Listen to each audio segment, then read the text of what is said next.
పౌలు హెబ్రీలకు రాసిన పత్రిక 12వ అధ్యాయము ఆరాధన వాక్యం కొరకు చిన్న వాక్యాన్ని ధ్యానం చేసుకుని ముగించుకున్నాం. హెబ్రీలకు రాసిన పత్రిక 12వ అధ్యాయము 9వ వచనాన్ని నేనే చదువుతాను మూలవాక్యం మీద. తర్వాత మీరు నాకు సహాయం చేయండి. హెబ్రీలకు రాసిన పత్రిక 12వ అధ్యాయం 9వ వచనం. మరియు శరీర సంబంధులైన తండ్రులు మనకు శిక్షకులై ఉండిరి, వారి యందు భయభక్తులు కలిగి ఉంటిమి. అట్లయితే ఆత్మలకు తండ్రి అయిన వానికి మరి ఎక్కువగా లోబడి బ్రతకవలెను కదా. ప్రభునందు ప్రియులారా, అపోస్తలుడైన పౌలు హెబ్రీ సంఘానికి చెప్తున్నటువంటి ఒక మాట, శరీర సంబంధులైన తండ్రులు మనకు శిక్షకులై ఉండిరి. ప్రభునందు ప్రియులారా, ఈ దినాలలో ఈ వాక్యమును ఎలా అన్వయించాలో నాకు అర్థం కావటం లేదు. ఎందుకంటే ఇప్పటి దినాలలో ఇప్పటి ఉన్నటువంటి విశ్వాస సమాజానికే కానీ లేక బయట ఉన్నటువంటి సమాజమునికే కానీ శిక్షకులుగా తండ్రులు ఉండడానికి కూడా ఇష్టపడటం లేదు. ఏదైనా తండ్రి ఒక మాట చెబితే నువ్వు చెప్తే నేను చేయాలా, నువ్వు చెప్పింది నేను వినాలా, నేనెందుకు చేయాలి, అట్లాగా నేనెందుకు వినాలి, నేను విన్ను, నేను చేయను, అసలు నువ్వు నాకు చెప్పడం ఏంటి అనేటువంటి పరిస్థితుల్లో ప్రస్తుత సమాజంలో ఉంది. తల్లిదండ్రులు చెబితే వినే పరిస్థితులు లేవు. తల్లిదండ్రులు చెబితే విని భయపడి వణికే పరిస్థితులు లేవు. చాలా తరం మారిపోయింది. అందుకనే సొలొమోన్ అంటాడు ఒక మాట, 30వ యాకే కుమారుడైనటువంటి ఆగూరు పలికినటువంటి మాటలు. 30వ అధ్యాయము సామెతల గ్రంథం 12వ వచనములో 11వ వచనం నుంచి చదువుదాం.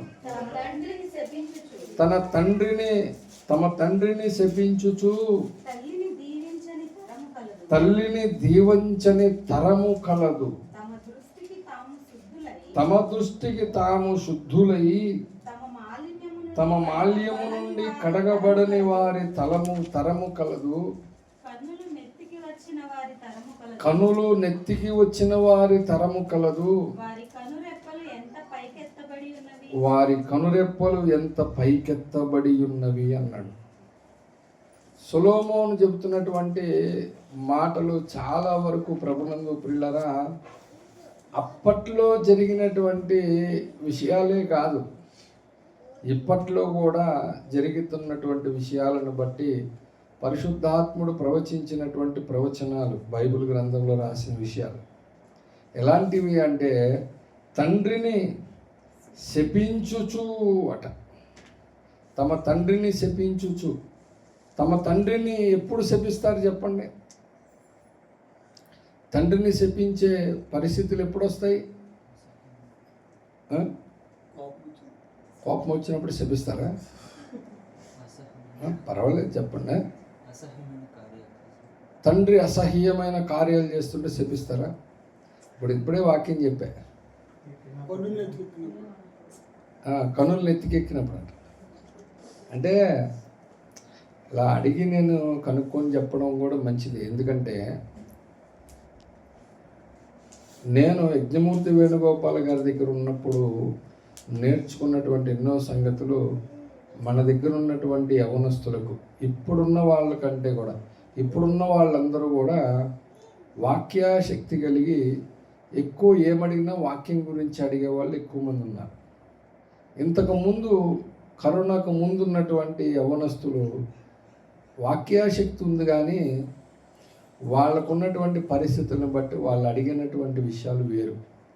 అప్పట్లో నేను ప్రతిదీ అయ్యగారు ఏం చెప్పాడో చెప్తా ఉండేవాడిని. ఇందాక వాక్యంలో చెప్పినట్టుగా తండ్రి మనల్ని కన్నాడు కాబట్టి చెయ్యి ఎత్తకూడదు, నోరు దూషించకూడదు, నోరు ఇప్పకూడదు, తిట్టకూడదు, కొట్టకూడదు. ఈ రెండు చేస్తే ఆకాశము చీల్చుకొని ఉగ్రత నీ మీదకు వస్తుంది అని వేణుగోపాల గారు చెప్పిన మాట. వాళ్ళు ఏమైనా చేయని, కన్నాడు కాబట్టి నువ్వు ఓర్చుకో, నిలబడు, ఏం మాట్లాడద్దు, దేవుని ఆశీర్వాదం పొందుతావు అని చెప్తే ఆ మాటకు లోబడ్డాను నేను. అలాగే కొంతమందికి చెప్పాను, అయ్యగారు నాకు ఇలా చెప్పాడు బాబు. మా నాన్నగారు కూడా విపరీతంగా తాగేవాళ్ళు, లోకస్తుడిగా ముందు లోకస్తుడు రక్షణ పొందాడు. రక్షణ పొందిన రక్షణను పక్కనున్న విశ్వాసం చూసి తన విశ్వాసాన్ని పోగొట్టుకున్నాడు. నేను చెప్పాను నా వంతు, చాలా చెప్పాను నా వంతు. ఎవరి రక్షణ భారము వాళ్ళదే, ఎవరి తీర్పు వాళ్ళదే, ఎవరు చేసిన దానికి ప్రతిఫలం వాళ్ళదే. కాబట్టి వాళ్ళను చూసి మనము ఇదవ్వకూడదంటే ఆయన ఒకటే అనేవాడు,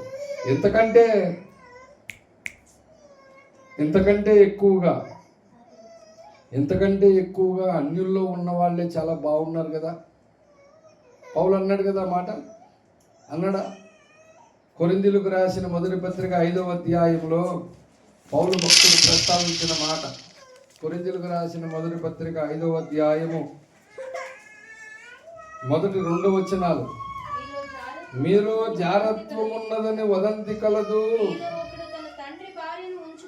మీరు ఒకడు తన తండ్రి భార్యను ఉంచుకున్నాడట. అట్టి జారత్వము అన్య జనులలోనైనను జరగదు. ఇట్లుండి మీరు పొంగుచున్నారే గాని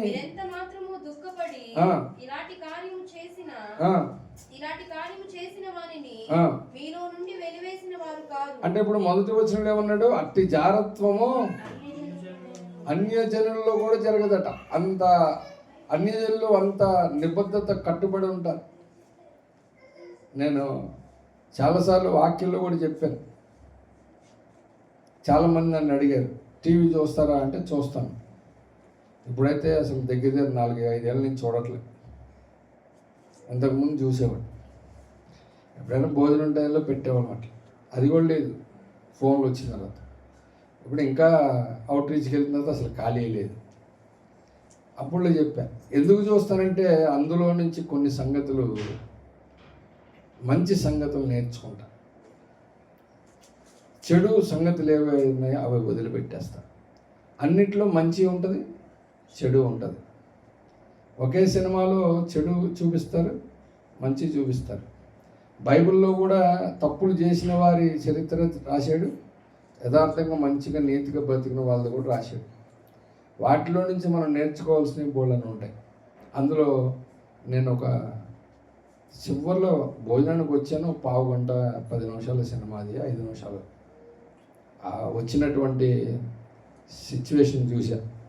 అక్కడ ఏం జరుగుతుందంటే చాలామంది విలన్స్ హీరోయిన్ని బలవంతం చేసి చంపేశారు. వాళ్ళందరూ నెత్తికి చంపేశాడంట హీరో. లాస్ట్కి ఆయనకి పోలీసులు జైలు శిక్ష వేయడానికి తీసుకెళ్తున్నారు. ఈ హీరోయిన్కి ఒక పిల్లడో ఉన్నాడు. ఇంత ఆ హీరోయిన్ చెల్లి ఆ పిల్లోడిని ఎత్తుకొని నుంచొని, మాంగారు ఎత్తుకొని నుంచొని జైలు తీసుకెళ్తుంటే ఆయనతో ఒక మాట అంటది ఆ చెల్లి. ఏమనంటే, బావా నువ్వు చాలా మంచోడివి, నీ అంత మంచోడి ఈ ప్రపంచంలో ఉండడు. కానీ నా అక్క చాలా దురదృష్టవంతురాలు చనిపోయింది. కానీ నేనైతే నీకు భార్యగా ఉండి ఈ పిల్లోడికి తల్లిగా ఉండాలనుకుంటున్నా. కాబట్టి నువ్వు వచ్చేదాకా వెయిట్ చేస్తాను, నువ్వు ఎప్పుడు వచ్చినా అప్పుడు దాకా నేను పెళ్లి చేసుకుంటాను అడిగితే హీరో ఒప్పుకోడు. తప్పు మాట్లాడకూడదు, మీ నాన్న చెప్పినట్లుగా ఎవరికి చూపిస్తే అలాగే చేసుకో. ఎందుకంటే వదిన తల్లితో సమానము, మరదలు కూతురుతో సమానం. కూతుర్ని ఎట్లా చేసుకొని పెళ్ళి. కాబట్టి అది మంచిది కాదు నాన్న, నువ్వు మీ నాన్న చూపించిన అబ్బాయిని చేసుకొని జైలుకి వెళ్తాడు. ఆ సబ్జెక్ట్లో ఎంత అద్భుతమైన విషయం ఉంది అంటే, అన్యజనులు ఒక వదిలిని చూస్తే తల్లిలా చూస్తారు, ఒక మరదలను చూస్తే కూతురులాగా చూస్తారు. వాళ్ళు అలా అనుకునే చాలా అద్భుతంగా మంచిగా జీవిస్తూ ఉన్నారు. మరి ఇదేంటిది? తండ్రి భార్య అంటే తల్లి చనిపోతే ఇంకొక ఆమెను చేసుకున్నాడు. మొదట ఆమెకు పుట్టిన కొడుకు ఈ అమ్మాయితో జారత్వం చేస్తున్నాడు. ఎట్టి కార్యము అన్ని జనుల్లో కూడా జరగదు అంటున్నాడు. అంటే ఇంత భయంకరమైనటువంటి కార్యాలు, ఇలాంటి విషయాలు నేను చూసి నేర్చుకున్న విషయాలు ప్రసంగంలో చెప్పా, వ్యక్తిగతంగా చెప్పా.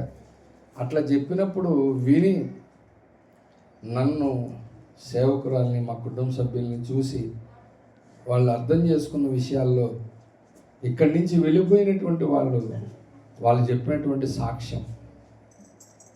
మొన్న ఈ మధ్యన ఒక అబ్బాయి మన దగ్గర నుంచి వెళ్ళిపోయిన అబ్బాయి వాళ్ళ ఇంట్లో మ్యారేజ్ యానివర్సరీ సందర్భంగా కూటం పెట్టుకొని సాక్ష్యం చెప్పమంటే చెప్పాడు. మన దగ్గర కూడా చెప్పాడు పబ్లిక్గా. ఆయన ఎలాంటి వాడు, నేను ఎలాంటి వాడినో మీకు ఎవరికి తెలియదు, నా స్థితి ఇది. కానీ 2016 మీటింగ్స్ అయిపోయిన తర్వాత ఇక్కడికి వచ్చి 2016లో మీటింగ్స్ అయిపోయిన తర్వాత ఇక్కడికి వచ్చి ఇక్కడ ఉండి ఈ 3 ఏళ్లలో నేను నేర్చుకున్న సంగతులు నన్ను ఎంతగానో మార్చినాయి. వాక్యంతో కూడా అయ్యారు నన్ను రూలిపించి వాక్యం ద్వారా నన్ను మార్చి ఒక మనిషిని చేశాడు. మళ్ళీ తిరిగి నేను నా ఊరు వచ్చి వివాహం చేసుకొని కుటుంబంతో చాలా నేను సంతోషంగా ఉన్నాను. దానికి కారణం నా జీవితంలో కొంతమంది దైవజనులు, అందులో ముఖ్యమైనటువంటి ఒక సేవకుడు అని నా పేరు చెప్పి సాక్ష్యం చెప్పినప్పుడు నాకు చాలా ఆనందం వేసింది. ఎందుకంటే ఇలాంటివే చెప్పేవాడిని. ఎట్లా ఉండాలి, మనం ఎలా జీవించాలి, ఎలా ఉండాలి, దేవుడు మన విషయంలో ఏం కోరుకుంటున్నాడు, అలా చెప్పి నేర్చుకున్న వాళ్ళు ఇంతకుముందు ఉన్నారు. ఇప్పుడున్న వాళ్ళు ఎక్కువ వాక్యాశక్తి కలిగిన వాళ్ళు, అట్లాగే వీళ్ళు కూడా వాక్యంతోనే చెప్తున్నారు. అయితే ఇప్పుడు వచ్చిన ప్రాబ్లం ఏంటంటే అసలు ఏం చేయాలి ఏం చేయకూడదు తెలియదు. వచ్చిన బాధ. ఒక ఆయన ఏమో కోపం వస్తే అంటాడు, కోపం వస్తే చెప్పిస్తారా?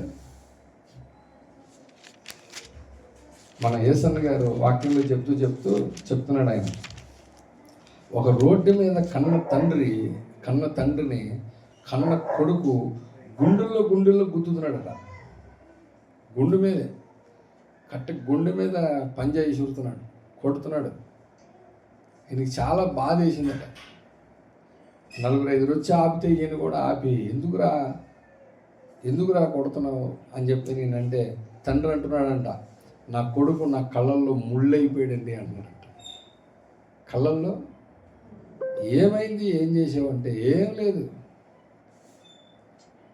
ఆస్తి నా పేరునే ఉంది, అడిగి రాయమని చెప్పని కొడుతున్నాడంట. రోడ్డు మీద శపిస్తున్నాడు, దూషిస్తున్నాడు. కోపం వస్తే తండ్రిని ఎవరు శపించరు. కొంచెంసేపు పళ్ళు నూరుకొని వెళ్ళిపోతాడు. ఈ లోకంలో ఉన్నటువంటి పరిస్థితి ఏంటంటే ప్రతి యవ్వనస్తులు దేని కొరకు కట్టుబడి ఉండాలో తెలియదు.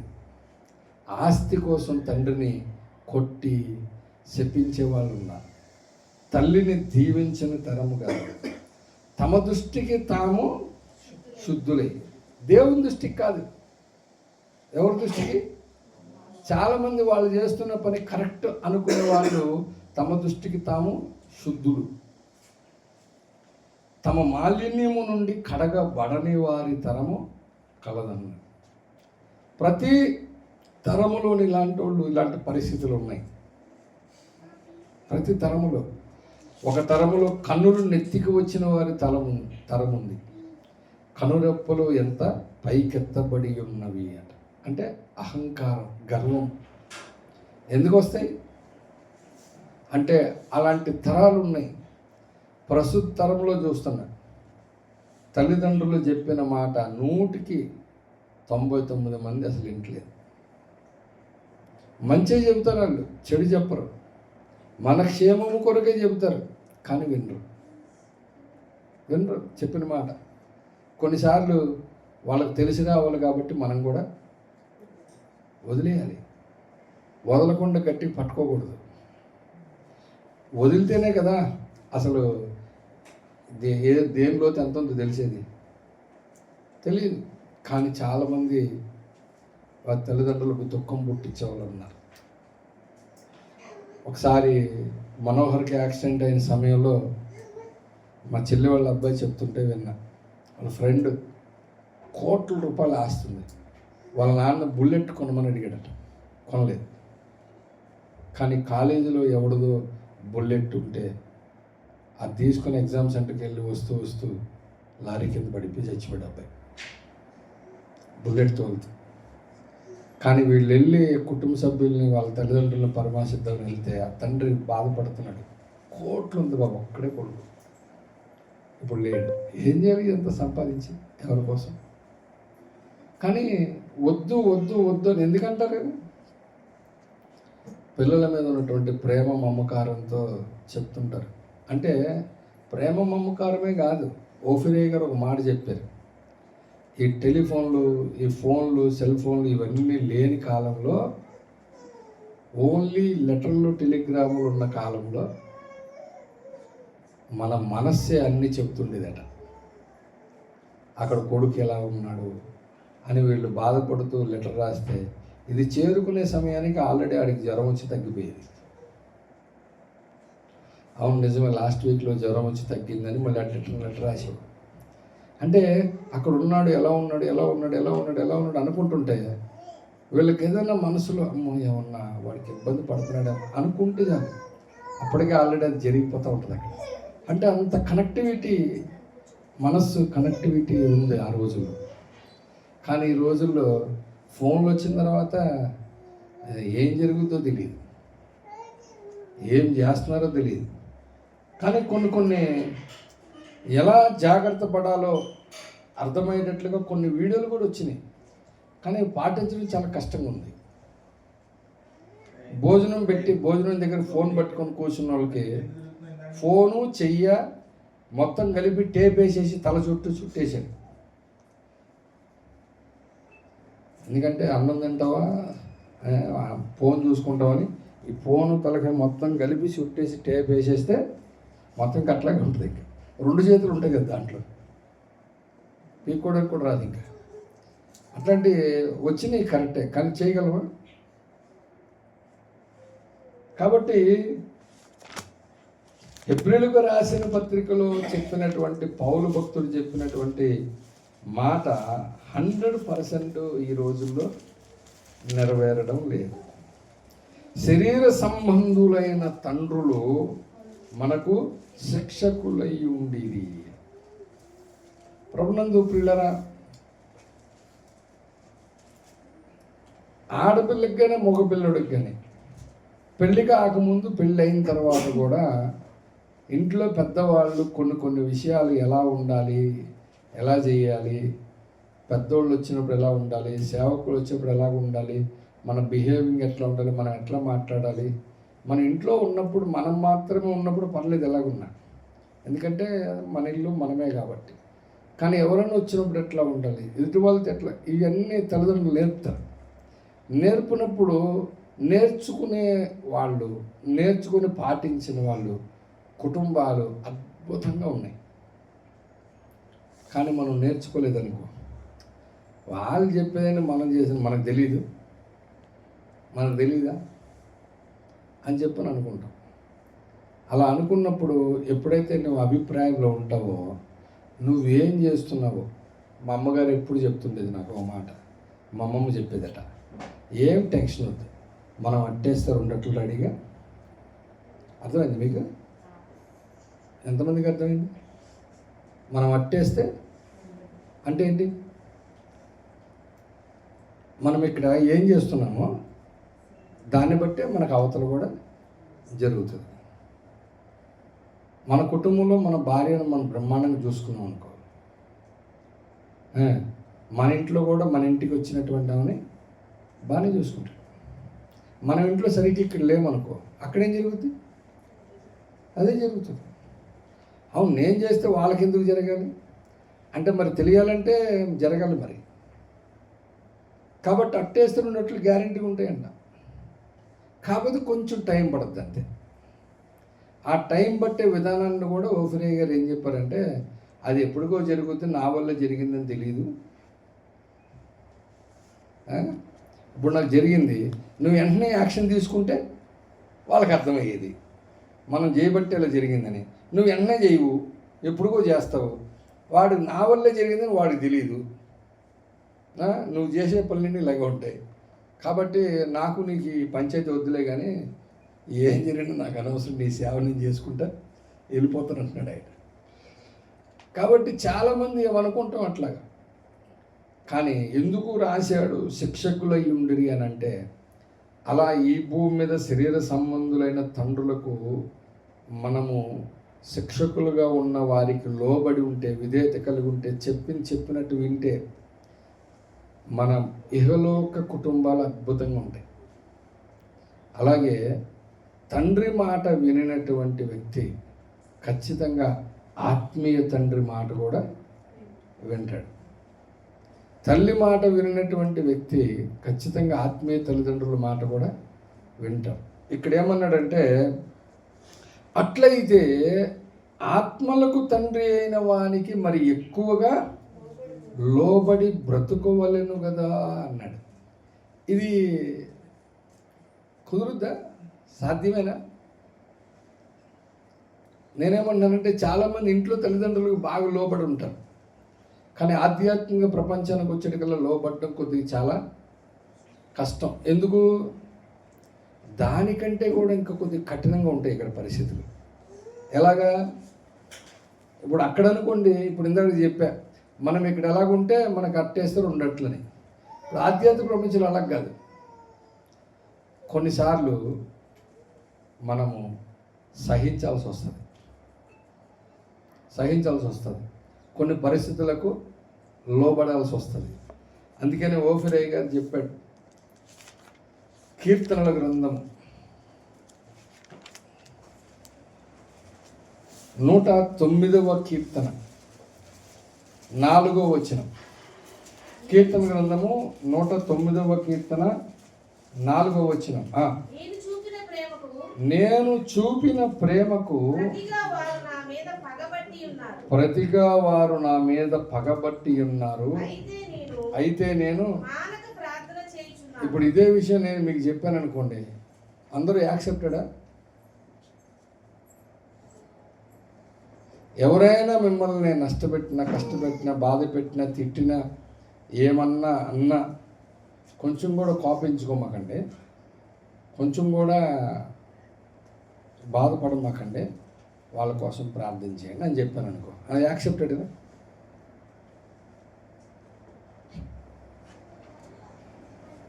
ఎందుకంటే నేను చూపిన ప్రేమకు ప్రతిగా వాళ్ళు ఏం చేశారు? పగబెట్టారు. ఇప్పుడు మనం కూడా చూపిస్తాం ప్రేమ, ప్రేమ చూపిస్తాం, కానీ అట్నుంచి ఏమొస్తుంది? ఆయన మీద పగబట్టారంట. ఇప్పుడు మనము చూపించిన ప్రేమకు రిఫ్లెక్ట్ ఏమొస్తుంది? అట్నుంచి ద్వేషం రావచ్చు, పగ రావచ్చు, కోపం రావచ్చు, తక్కువ చేసి మాట్లాడచ్చు. అయ్యగారు అంటుంటారు కదా, ఏడిశావులే అని, అలా అనొచ్చు, ఏమైనా అనొచ్చు. మనం చాలా బాగా చూస్తాం. కానీ నేనేమంటానంటే, సహించండి, ఏం పర్లేదు, ప్రార్థన చేయండి, ఓర్చుకోండి, ఏం పర్లేదు అని చెప్పాను అనుకో, అందరూ ఓకేనా? దావీదులాగా అందరూ ఓకేనా? కష్టమా? ఎవరు చెప్పట్లా. కష్టమా తేలిక?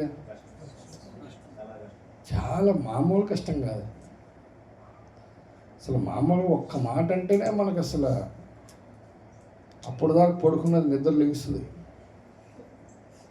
ఎవరు అసలు నువ్వు నన్ను అంటానికి? మళ్ళీ అంటమే కాదు, మళ్ళీ దానికి ఇంకో రెండోది వస్తుంది. అసలు నువ్వు ఎవరు అంటానికి అని చెప్పని నెక్స్ట్ వెంటనే ఏమొస్తుందంటే, మనలో ఏ లోపం ఉందో దాన్ని వెంటనే ఎవ్వడు బయట పెట్టకుండా మనమే తీసేస్తాం. అందుకే నన్ను అంటున్నారు, అసలు నేనే కనుక అలాగ లేకపోతే అసలు నన్ను అనేవాళ్ళు అసలు చెప్పు. ఇలాంటి సిచ్యువేషన్స్ వస్తాయి. ఇలాంటి సిచ్యువేషన్ రావడం ఏంటి, ఇంట్లో కూడా చూశాను చాలా ఇళ్ళలో. భర్త ఎవరన్నా భార్య అని అంటే, నువ్వు తెస్తే సంపాదన చేసి తెస్తున్నావు కాబట్టి కదా నువ్వు అంటున్నావు, కానీ నేను కూడా ఉద్యోగానికి వెళ్తాను, చూస్తాను, వెళ్ళి నేను నా సంగతి చెప్తాను నేను అని. ఏం చెప్తావు సంగతి? బయట ఉన్న ప్రపంచం బాగుందా? పరిస్థితులు బాగున్నాయా? ఒకవేళ అవకాశం దేవుడు నీకు ఇస్తే ఓకే, కానీ ప్రతిదానికి మనలో ఉన్నటువంటి లోపల మనమే నెత్తికేసుకుంటూ ఉంటాం. నేను ఉద్యోగం చేయట్లేదు కాబట్టి, నేను నల్లగా ఉన్నాను కాబట్టి, నేను పొట్టిగా ఉన్నాను కాబట్టి. మన దగ్గర ఒక ఆవిడ ఉండేది, చాలా బాధపడుతుండేది ఎప్పుడు. మనం వెస్ట్ బెంగాల్ వెళ్ళినప్పుడు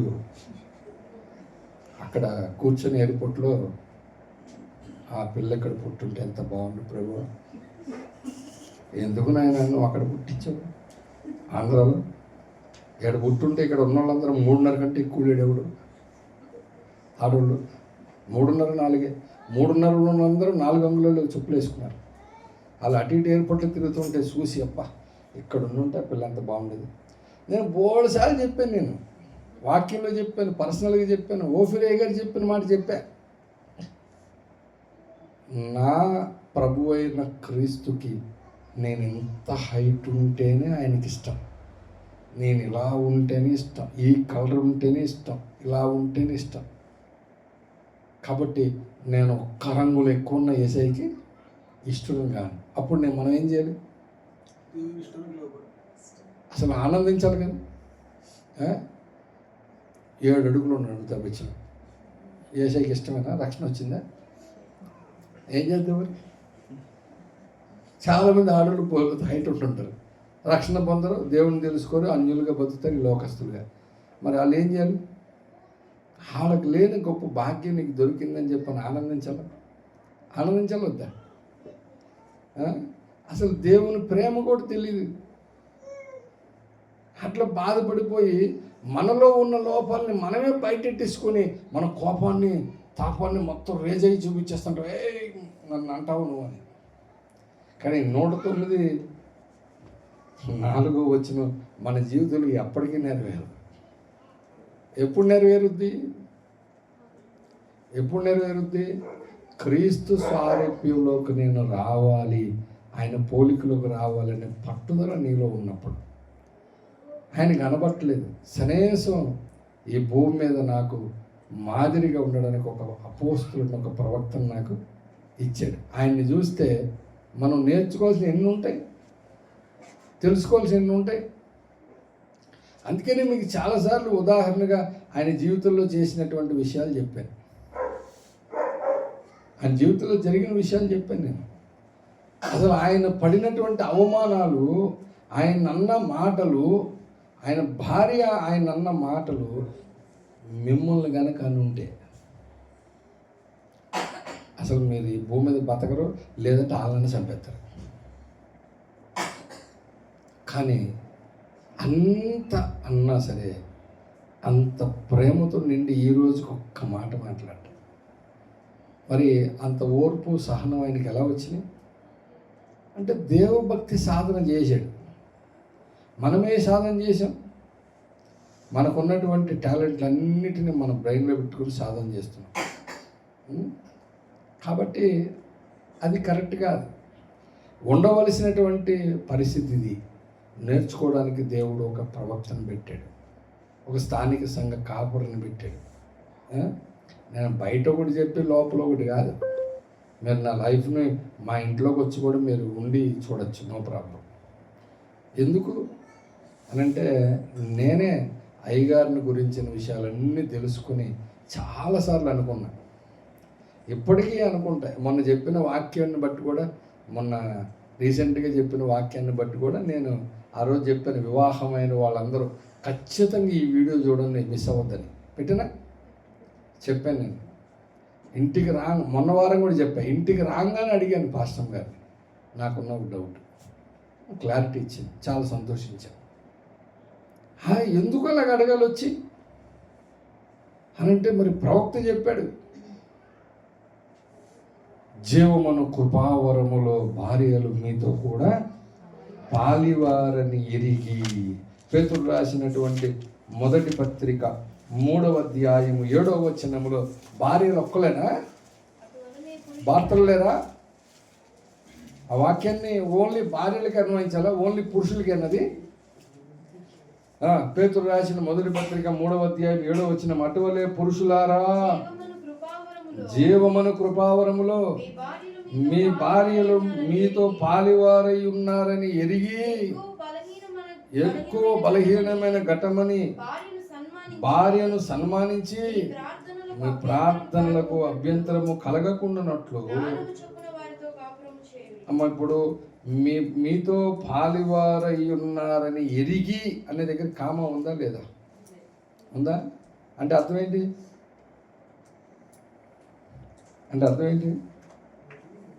అంటే ఆ చెప్పిన సబ్జెక్ట్ని మళ్ళీ మనం ఇంకో రకంగా కూడా చూడొచ్చు. ఏమని? అటువలే స్త్రీలారా జీవమును కృపావరంలో మీ భర్తలు మీతో పాలువారై ఉన్నారని ఎరిగి.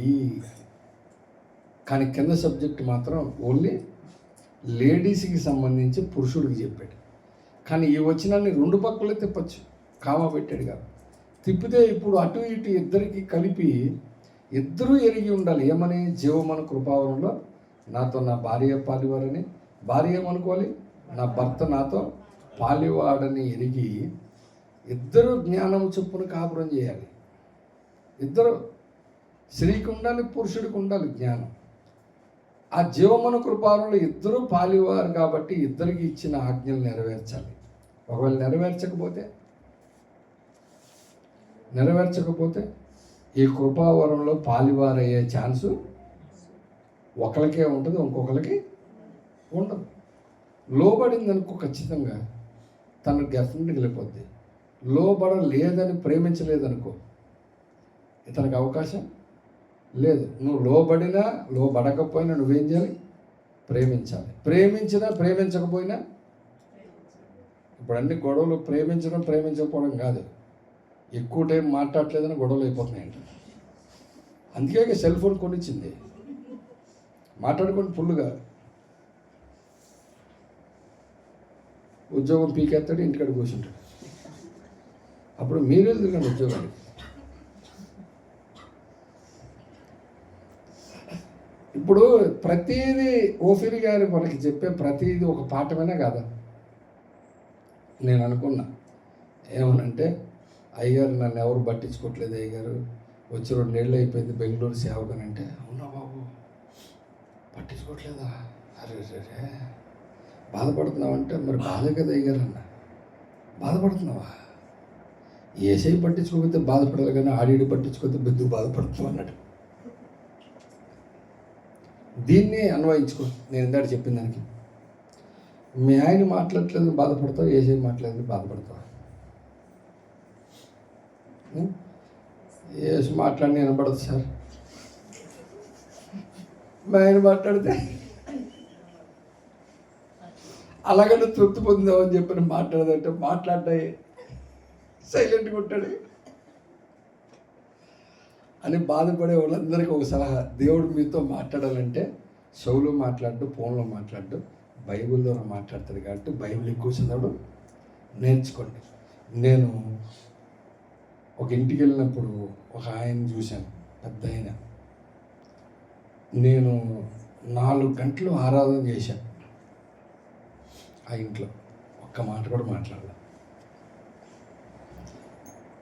నేనే పలకరించి మాట్లాడించాను, అయ్యగారు నా కోసం ప్రార్థన చేయండి, నేను ఎక్కువ చదువుకోలేదు, ఏదో కొద్దిగా చదువుకున్నాను, అయితే ఏ బైబిల్ కాలేజీకి వెళ్ళలేదు, దేవుడు నడిపిస్తే సేవ చేస్తున్నానంటే ఆయన అప్పుడు నోరు ఒక్క మాట అన్నాడు. ఏమనంటే, నువ్వు చదువుకోలేదు, ఏ కాలేజీ చేరలేదు అంటే వింటయ్యా, నువ్వు యేసు ప్రభు 12 మంది అపోస్తుల కాలేజీ అన్నాడు ఆయన.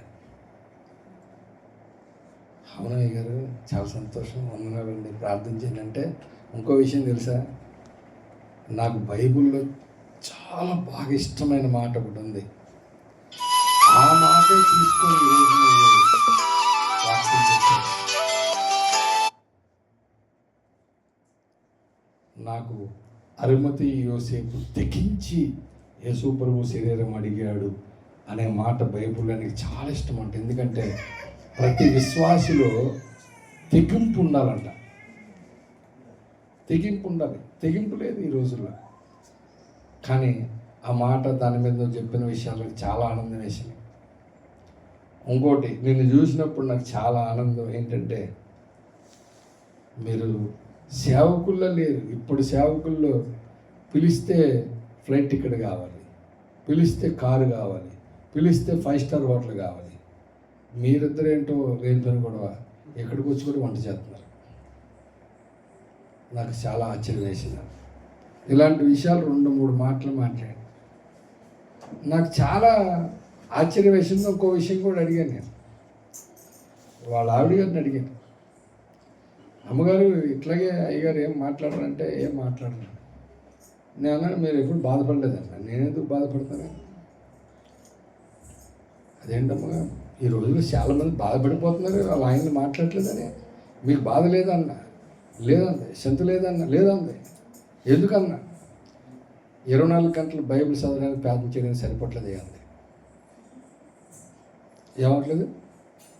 3 గంటలే పడుకుంటుందంట రాత్రిపూట. మిగతా ఏం చేస్తుంటే ప్రార్థన చేస్తుంటుందంట. ఇంకా ఏం చేస్తుంటే బైబిల్ చదువుతుంటుందంట. ఇంకా ఏం చేస్తామంటే శ్రీల సమాధి నడిపిస్తుందంట. ఇంకేం ఆయన మాట్లాడేదని దిగులే లేదు, బాధ లేదు. అసలైన భర్త మాట్లాడుతున్నాడు. సృష్టికర్త అయిన నీ దేవుడని యెహోవా నీకు భర్త అయి ఉన్నాడు. ఆ భర్త మాట్లాడట్లేదని బాధ ఉండట్లేదు. ఈ 30 ఏళ్ళు ఉంటాడు, 40 ఏళ్ళు ఉంటాడు, ఎన్నాళ్ళు ఉంటాడు తెలియదు. వెళ్ళిన తర్వాత యుగాలు ఇడేం గుర్తురాడు. యుగాలు గుర్తొచ్చాయి. ఆయనతో మనకి కనెక్ట్ ఉండాలి. ఈ విషయాలు అర్థం కావు. చెప్తుంటాం పద్దాకా. కానీ ఇలాంటివి చెప్పినప్పుడు ఎంతమందికి అంగీకారం అవుతుంది? అట్లయితే ఆత్మలకు తండ్రి అయిన వానికి మరి ఎక్కువగా లోబడి ఉండవలెను కదా అని 13వ అధ్యాయము 17వ వచనంలోకి వచ్చి ఏమన్నాడు చూడండి. ముగించేస్తాను. 13:17 మీ పైన నాయకులుగా ఉన్నవారు లెక్క ఒప్పజెప్పవలసిన వారి వలె మీ ఆత్మలను కాయిచున్నారు. వారు దుఃఖముతో ఆ పని చేసిన ఎడల మీకు నిష్ప్రయోజనము గనక దుఃఖముతో కాక ఆనందముతో చేయనట్లు వారి మాట విని వారికి. ఇప్పుడు ఈ మాట లోబడి ఉంటే ఆ మాట చెప్తాడా? అంటే హెబ్రీ సంఘమంతా స్థానిక సంఘ కాపరికి ఎలా ఉన్నారు? దుఃఖం పుట్టిస్తున్నారు. లోబడి ఉండట్లేదు. ఏం చెప్పినా పట్టించుకోవట్లే. ప్రభునందు ప్రియులారా, ఏదైనా జరిగినప్పుడు మీరు ఎంత బాధపడతారో అంతకంటే ఎక్కువ బాధపడతా నేను. కానీ ఆ పరిస్థితులు ఎందుకు వస్తున్నాయో మీకు తెలియదు. చాలా వరకు మన అవిధేయత వలన, లోబడకపోవుట వలన. ఒక వాక్యం చూపించి ముగించేస్తా. అపోస్తుడైన పౌలు రోమీలకు రాసిన పత్రిక 2వ అధ్యాయము, ఇంత వాక్యం చెబుతున్నా. 2వ అధ్యాయము 8-9 వచనాలు చూడండి. అయితే భేదములు పుట్టించి సత్యమునకు లోబడక. అంటే అర్థం ఏంటి? సత్యమును లోబడకంటే మీరు ఒక మాట చెప్పండి. ఎంతమంది నాతో మాట్లాడి నాతో ఎన్ని విషయాలు మాట్లాడినా నేను మీకు లేఖనం చూపించకుండా ఏమైనా చెప్పానా? ఏం చెప్పినా నేను మీకు లేఖనమే చూపించానా? లేకపోతే చూపించకుండా ఎలాగుండి అలాగుండని చెప్పానా? లేఖనమే చూపించా. పర్సనల్గా మాట్లాడినప్పుడు కూడా దానికి కూడా లేఖనమే చూపించా. అన్నిటికీ లేఖనమే చూపించి చెప్తా. అలాంటి వాక్యమునకు మీరు లోబడకపోతే వచ్చే ప్రాబ్లం చెప్తున్నా. సత్యమునకు వాక్యమునకు, నాకు కాదు, ఇంకా ఫిబ్రవరి పత్రికలో పౌలు సేవకులకి మీ పైన ఉన్న నాయకులకు లోబడి ఉండమన్నాడు. మీకు నాకు లోబడి ఉండకపోయినా కనీసం మీరు వాక్యానికన్నా లోబడండి. లోబడక దుర్నీతికి లోబడు వారి మీదికి దేవుని ఉగ్రతయు రౌద్రమును వచ్చును. అంటే ఇప్పుడు సత్యానికి లోబడనోడికి, అంటే దుర్నీతికి లోబడి వారికంటే వాక్యమును అడ్డగించి ఆ దుర్నీతికి లోబడే వారికి ఏమొస్తుంది? ఫస్ట్ దేవుని ఉగ్రతయు రౌద్రము వచ్చింది. ఉగ్రత అనేది ఎప్పుడు వస్తుంది? ఉగ్రత ఎప్పుడు వస్తుంది? లోబడక ఉన్నప్పుడు లోబడకపోతే అనమాకండి. ఉగ్రత అనేది బైబిల్ గ్రంథంలో చాలా చోట్ల ఉగ్రత అని రాశాడు. ఉగ్రత అంటే దేవుని కోపం అని కాదు. చాలామంది ఎత్తబడకుండా భూమి మీద ఉండిపోతారు. ఎందుకంటే కొత్త నిబంధనలో ఉగ్రత కుమ్మరించే పరిస్థితి లేదు. ఎత్తబడకుండా ఉండిపోతే చాలు, 7 ఉగ్రత మాత్రం కుమ్మరించేప్పుడు భూమి మీద ఉంటాడు. ఉగ్రతయు రౌద్రమును వచ్చును, దుష్కార్యము చేయు ప్రతి మనుషుని ఆత్మకు, మొదట యూదునికి గ్రీసు దేశస్థునికి కూడా శ్రమయు వేదనయు కలుగునన్నాడు. అంటే దుష్కార్యము చేయు ప్రతి మనుషునికి ఏమొస్తుందండి? చాలామంది శ్రమలు ఎందుకు వచ్చినాయో తెలియదు,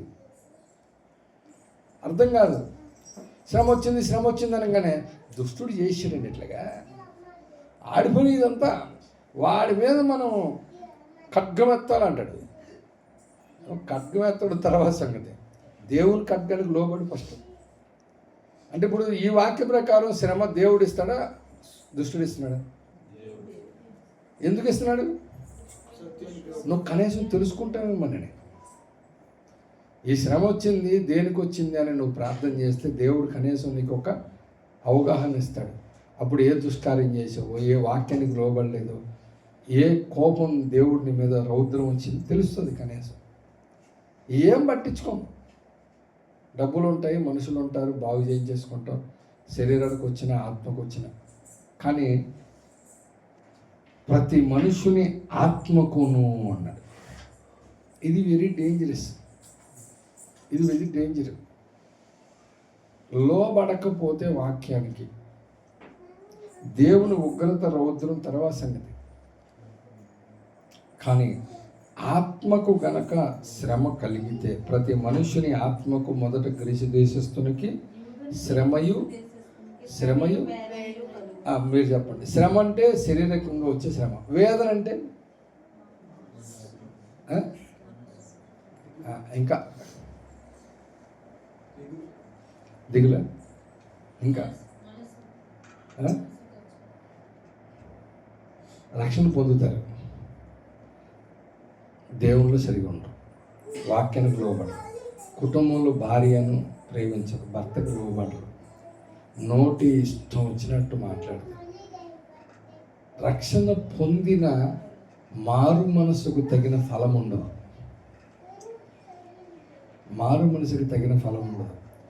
పాస్టర్ గారు వాక్యం చెప్తాడు, మామూలుగా అన్నీ వచ్చినా సరే పట్టించుకోరు, హెచ్చరించినా పట్టించుకోరు, తిరగబడే మనస్తత్వం కలిగి ఉంటారు.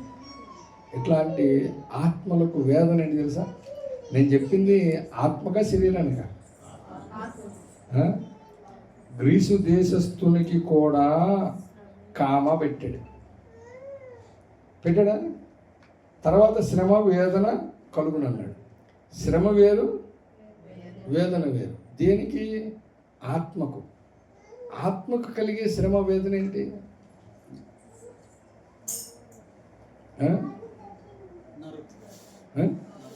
ఇంకా ఇంకా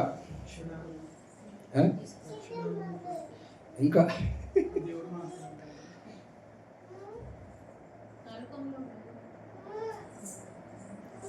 దేవుని వాక్యానికి లోబడకపోతే, చెప్పినట్టు వినకపోతే ఇప్పుడు కలిగే చిన్న చిన్న శ్రమలు తొలగిపోతాయి, క్లియర్ అయిపోతాయి, అన్నీ అయిపోతాయి.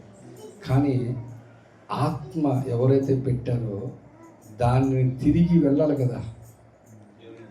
ప్రసంగి గ్రంథంలో చెప్పాడు కదా, ఆత్మ దయచేని వారికి అది తిరిగి ఆ వెళ్ళేటప్పుడు కలిగే వేదన ఉంటుందే.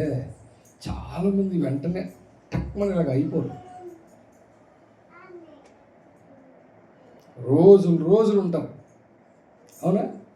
అప్పుడు వేదన ఏముంటుంది చెప్పండి? ఎలాంటి వేదన ఉంటుంది? దేవుడు నన్ను తీసుకెళ్ళిపోతే బాగుండు అనుకుంటారు, వేదన పడతారు, దుఃఖపడతారు. కానీ మరణం రాదు. మరణం రావాలంటే శరీరంలోంచి ఏం వెళ్ళిపోవాలి? ఆత్మతో పాటు ఏముంటుంది? పెన వేసుకొని అంటే ఆత్మ వెళ్తే దాంతో బట్టి ప్రాణం కూడా కానీ వెళ్ళదు. అది యూదునికైనా గ్రీసు దేశం ఇంకోటికైనా సరే వాక్యానికి లోబడకపోతే ఇంత ప్రాబ్లం ఉంది. ఒక్కసారి ఒక్కచోట అందరం కలిస్తే నేను మామూలు విడివిడిగా చాలా మందితో మాట్లాడి చెప్పే విషయం ఎప్పుడో టైం దేవుడు ఇస్తే మాట్లాడదని చెప్దాం అనుకున్నా. ఇప్పుడు చెప్తున్నా, నేను పెళ్ళైన వాళ్ళకైనా పెళ్ళి కాని వాళ్ళకైనా తల్లిదండ్రులతో ఎలాగ ఉండాలని చెప్పినా, అత్తమామలతో ఎలాగ ఉండాలని చెప్పినా, ఎవరెవరు బైబిల్లో ఎలాగో వేదన పుట్టించారో, సొంత కొడుకై ఉండి ఏసావు ఇస్సాకుకి రెబుకాకి ఆయన పెళ్లి చేసుకున్న భార్యల ద్వారా మనోవేదన పుట్టించాడు. ఏం ప్రయోజనం? ఒక భ్రష్టుడు, ఒక వ్యభిచారి దేవుని దృష్టికి. కాబట్టి అట్లాంటి మనోవేదన పుట్టించే కార్యక్రమాలు చేయొద్దు. వాళ్ళు పెద్దవాళ్ళు, లోబడదాం, విధేయత కలిగి ఉందాం. మన తల్లే కదా, తండ్రే కదా, అత్తయ్యే కదా, ఎన్నో అనుభవించి ఉంటారు. వాళ్ళు చెప్పేవన్నీ మన కోసమే అనే సహృదయంతో, సహోదరుడే, సేవకుడే, అనుభవంతో చెప్పాడు, వాక్యం ద్వారా చెప్పాడు అని మనము లోబడగలిగినప్పుడు నీ ప్రయాణం ఎంత అద్భుతంగా ఉంటుందంటే అంత అద్భుతంగా ఉంటుంది. అందుకనే దావీదుకి అబ్రహాముకి దేవుడు వాగ్దానం చేశాడు. ఏమని చేశాడు? నువ్వు ఆస్తి సంపాదిస్తావు, అది చేస్తావు, ఇది చేస్తావు, అది చేస్తావు అని చెప్పాడా? నీ ముసలితనమందు వృద్ధాప్యములో మరణం ఎలాగ ఉంటుంది అన్నాడు. తెలుసా ఎవరికైనా? యాకోబు మరణం, అబ్రహాం మరణం ఎట్లాగుంది? మంచి వృద్ధాప్యములో, నిండు వృద్ధాప్యంలో ఆయన మరణం అయ్యాడట. అంత అద్భుతమైనటువంటి మరణం. 25వ అధ్యాయం ఆదికాండము 8వ వచనం.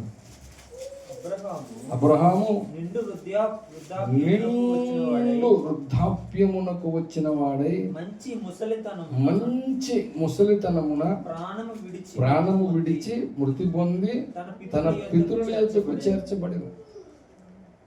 అసలు ఎంత అద్భుతమైనటువంటి మాట. యాకోబు పడుకొని ముడుచుకొని ఉండి చనిపోయాడట. దావీదు భక్తుడు తన దినములు చివరిలో మంచి వృద్ధాప్యంలో వాళ్ళ యొక్క మరణము ఎంత అద్భుతంగా ఉంది. యాకోబు మరణాన్ని చూసి ఒక ఆయన కోరుకున్నాడు. ఎవరు పేరు చెప్తారా? యాకోబు మరణమును చూసి ఒక ఆయన కోరుకున్నాడు. ఎవరన్నా చెప్పచ్చు.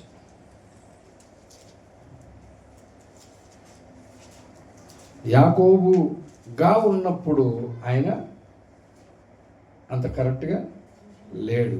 ఎబ్బోకు రేవు దాటిన తర్వాత దానికి ఏం పేరు పెట్టాడు? ఇజ్రాయేలు దేవునితో పోరాడి గెలిచినవాడు. ఆ బయటికి వచ్చిన కాంచి ఎంత యథార్థంగా అంత నీతిగా ఉన్నాడు. అలాంటి నీతిమంతుని గురించి మాట్లాడుతూ ఎవరు మాట్లాడారు? బిలాం మాట్లాడాడు. 23వ అధ్యాయం సంఖ్యాకాండం 10వ వచనం. యాకోబు రేణువులను ఎవరు లెక్కింపగలరు? ఇజ్రాయేలు 4వ పాలను ఎవరు పెట్టగలరు? నీతిమంతుల మరణము వంటి మరణము నాకు. ఎవరు నీతిమంతుడు? అబ్రహాము, దేవుని నమ్మని అతనికి. అట్లాంటి నీతిమంతుల మరణము నాకు లభించునుగాక, నా అంత్యదశ వారి అంతము వంటి దొగునుగాక అన్నాడట. దొరికిందా? ఇంకో మాట చెప్తున్నా. ప్రతి భక్తుడు కూడా, మోషే కానీ దావీదు కానీ, నా అంతము ఎట్లుండినది నాకు ఎందుకు అడిగాడు? 39వ కీర్తనలో దావీదు భక్తుడు అడుగుతున్నాడు దేవుణ్ణి, ప్రభువా యెహోవా, 4వ వచనంలో, నా అంతము ఎట్లుండునది, నా దినముల ప్రయాణము ఎంతైనది నాకు తెలుపుము, నా ఆయువు ఎంత అల్పమైనదో నేను తెలుసుకొని కోరుచున్నాను. అది అంటే ఇప్పుడు యెహోవా నా అంతము ఎట్లుండినది, నా దినముల ప్రమాణము ఎంతైనది నాకు. ఎందుకు నీకు నీ అంతం ఎందుకు నీకు? అంటే పుట్టడం నీ చేతిలో లేదు. నేను చెప్తున్నా, పుట్టడం నీ చేతిలో లేదు.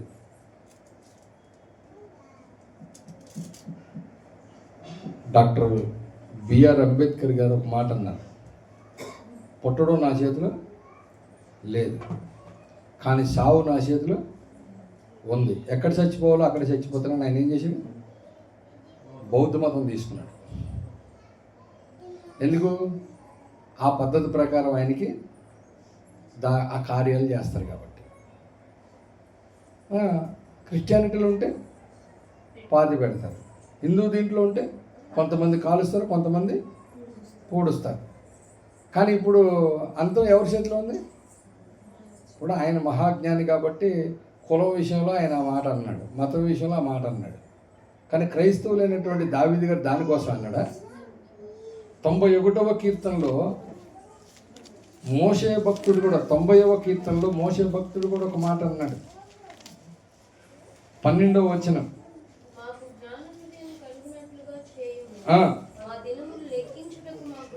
అది జ్ఞాన హృదయము కలుగునట్లుగా చేయి, మా దినాలు లెక్కించుటకు మాకు నేర్పము. ఎందుకు నేర్పించడం? అంటే పుట్టడం మన చేతిలో లేదు, పుట్టేశాను.